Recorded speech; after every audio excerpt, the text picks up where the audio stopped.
আসসালামু আলাইকুম। বাংলাদেশ সড়ক বার্তার পক্ষ থেকে আমি রুবেল আছি আপনাদের সাথে। আজকে যে বিষয়টা নিয়ে আলোচনা করব তা হচ্ছে নিরাপদ সড়কের জন্য ট্রাফিক আইনের গুরুত্ব।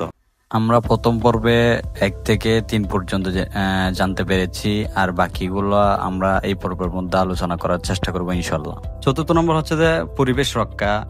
ট্রাফিক আইন মেনে চললে গাড়িগুলো শৃঙ্খলভাবে চলবে। এতে করে বারবার ব্রেক করা লাগবে না এবং গতি বাড়ানো কমানো প্রয়োজন হবে না, যা গাড়ির জ্বালানি ব্যবহার কমায় এবং পরিবেশ দূষণ নিয়ন্ত্রণে সহায়তা করে। কিন্তু বর্তমানে আমরা আইনের প্রতি উদাসীন। দুঃখজনক হলেও সত্যি যে আমাদের দেশে অনেকেই ট্রাফিক আইনকে গুরুত্ব দেয় না। যেমন হেলমেট ছাড়া মোটরসাইকেল চালানো, এটি একটা খুবই সাধারণ চিত্র। মাথায় হেলমেট না থাকলে সামান্য দুর্ঘটনাও মারাত্মকভাবে আঘাত পাওয়ার ঝুঁকি থাকে। আমরা জেনে বুঝেও তা অমান্য করি। এরপর হলো সিট বেল্ট ব্যবহার না করা। গাড়ির চালক বা যাত্রীদের সিট বেল্ট ব্যবহার না করার কারণে দুর্ঘটনার সময় তারা মারাত্মকভাবে আহত হয়ে থাকে, আর যদি সিট বেল্ট ব্যবহার করে তারা আহত কম হওয়ার সম্ভাবনা থাকে। এরপর হলো ভুল পথে গাড়ি চালানো। শর্টকাট যাওয়ার জন্য অনেক চালকই ভুল পথ দিয়ে গাড়ি চালায়, যা অন্য যানবাহনের জন্য বিপজ্জনক বা বিপদের কারণ হয়ে দাঁড়ায়। এরপর হলো ফিটনেসবিহীন গাড়ি চালানো।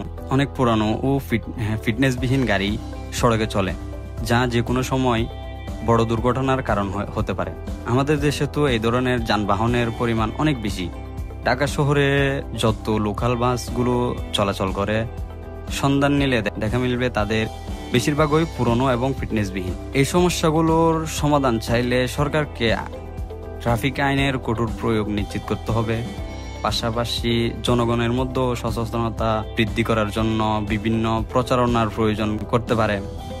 স্কুল, কলেজ এবং বিশ্ববিদ্যালয় পর্যায়ে ট্রাফিক আইন সম্পর্কিত শিক্ষা দেওয়া যেতে পারে। তবে সবচেয়ে গুরুত্বপূর্ণ হলো আমাদের নিজেদের সচেতনতা। আমরা যদি সবাই ব্যক্তিগতভাবে ট্রাফিক আইন মেনে চলার শপথ নেই, তাহলে আমাদের সড়কগুলো অনেক বেশি নিরাপদ হয়ে উঠবে। মনে রাখতে হবে, ট্রাফিক আইন শুধুমাত্র জরিমানা দেওয়ার ভয়ে নয়, বরং নিজের এবং অন্যের জীবন রক্ষার জন্য মেনে চলা উচিত। তো বন্ধুরা, আজকের ভিডিও এই পর্যন্তই। সবাই ভালো থাকবেন, সুস্থ থাকবেন। আল্লাহ হাফেজ।